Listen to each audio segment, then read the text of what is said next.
আছে দে খারা তুমি সে তো গাড়ো করে লেগে আমার কত তোর মধ্যে যদি কোনো সমস্যা থাকে যদি গোপন সমস্যাও থাকে এটা আমার ভাইকে কবি তুই তোমার ভাই না আমার সে স্বামীতে যা কইতেছি নাহলে কিন্তু তোর লাগে আমি একটা প্যাকেজ বানাবো প্যাকেজের নাম দেবো কি জানো মায়ের টু হসপিটাল এমন পিডিয়ান পিডিয়ান হাসপাতালে বেডে থাকবে মিনিমাম 2 মাস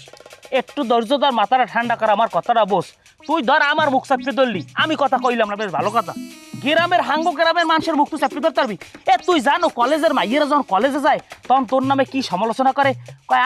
ওই তুই এই বুড়ি বেটা সাগর আঙ্কেলে ওই যায় এরপর আরো একটা কথা কইছে তো তুই হনলে লজ্জায় মরে যাবি কি কয় হের মধ্যে অনেক সমস্যা আছে এর লিগে বিয়ে হয় না এ বড়ে তুই এই ফালতু কথাগুলো কও কি লিগে মাইয়ের আমার দেখলে আঙ্কেল কয় না তুই কি কথা হনছো ওরে বেড়া মুই হইছি ঘটক তো আর এমনি এমনি অনেক পরিশ্রমের ফল ঘটক মাইয়েরা যে দূর দিয়ে যায় ঠোঁট লাই দিয়ে যে কথা কই দিয়ে যায় সেইখানেই তো বুঝি যে কয় ওরা সাগর আঙ্কেলের সমস্যা আছে